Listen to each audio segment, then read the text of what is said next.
munaasabad ka qabsoontay aqalka madaxtooyada Soomaaliya ee loo yaqaan Villa Soomaaliya ee magaalada Muqdisho ayuu ra'iisul wasaaraha cusub ee dalka Soomaaliya Maxamed Xuseen Roble waxa uu si rasmi ah xilkaasi ugala wareegay si hay'ihii xilkaasi Mahdi Maxamed Guuleed Khadar oo horena u ahaan jiray ra'iisul wasaare ku-xigeenkii xukuumadii Xasan Cali Khayre. ra'iisul wasaaraha cusub ayaa gabi ahaanba dheg jalaq u siinin dalab uga yimi ra'iisul wasaarihii xilkaasi laga qaaday Xasan Cali Khayre, dalabkaasi oo ahaa in uu isagu xilka ku wareejin doono ra'iisul wasaaraha cusub sida uu dhigayo sharciga iyo dastuurka Soomaaliya. ra'iisul wasaaraha cusub oo halkaasi ka hadlay ayaa waxa ka mid ahaa hadaladiisii.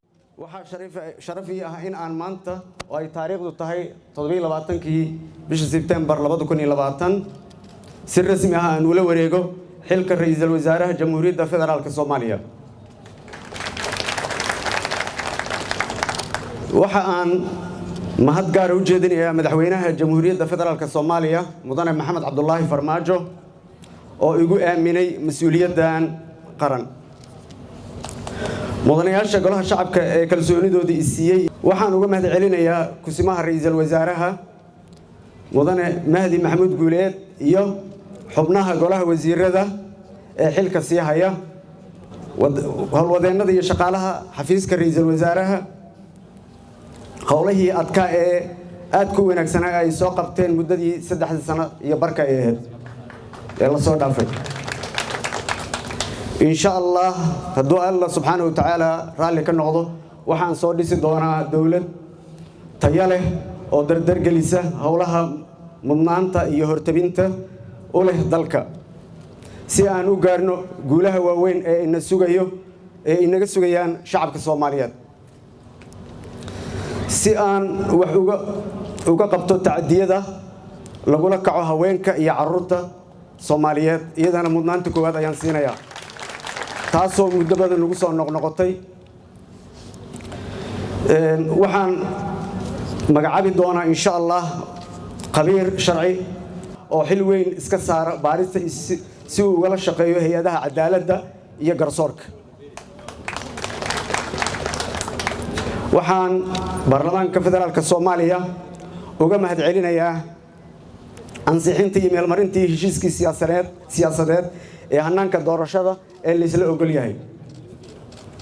waxaan bogaadin iyo dhiirigelin u dirayaa ciidamada qalabka sida walaalaheen oo naftooda u horaya amniga dalkeena. sidoo kale waxaan iyadana mahad gaar ah siinayaa ciidamada AMISOM oo qayb ka ah nabadeynta Soomaaliya iyo beesha caalamka oo garab taagan qarankeena Soomaaliyeed.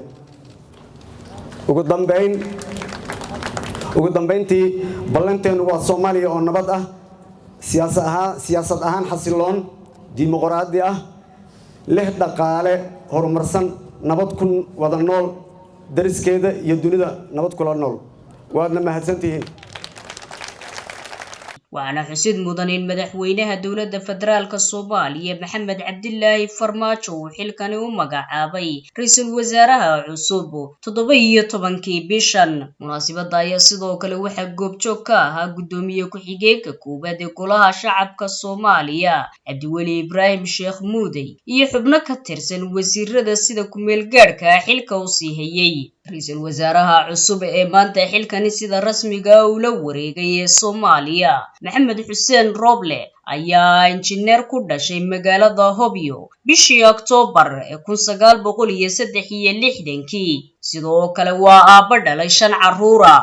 waxa uu waxbarashadiisii aasaasiga ahayd ku soo qaatay magaalada Muqdisho halka uu markii dambe uu jaamacadda ummadda kaga biiray kulliyadda injineerinka taasoo uu ka qalin jabiyay sanadkii 1990. Maxamed Xuseen Roble markii ay Soomaaliya ka dhaceen dagaaladii sokeeye waxa uu ku biiray dadkii tirada badnaa ee Soomaalida ahaa ee u qaxay wadamada shisheeye isagoo oo gaadhay dalka Sweden. sanadkii 2000 ayuu jaamacad ku taala magaalada Stockholm waxa uu ka diyaariyay shahaadada heerka 2 ee master degree. Maxamed Xuseen Roble waxa uu markaasi wixii ka dambeeyay ka soo hawlgalay wadamada Soomaaliya, Kenya, Tanzania iyo Sweden isagoo dhowr iyo 10 sannadoodna la shaqaynayay hay'adaha qaramada midoobay gaar ahaanna hay'adda shaqaalaha adduunka. Ra'iisul wasaarahan cusub ayaa waxaa horyaala caqabado badan oo ay adag tahay sida uu uga gudbi doono oo ay kow ka tahay ammaan darrada magaalada Muqdisho iyo meelo badan oo ka tirsan dalka Soomaaliya.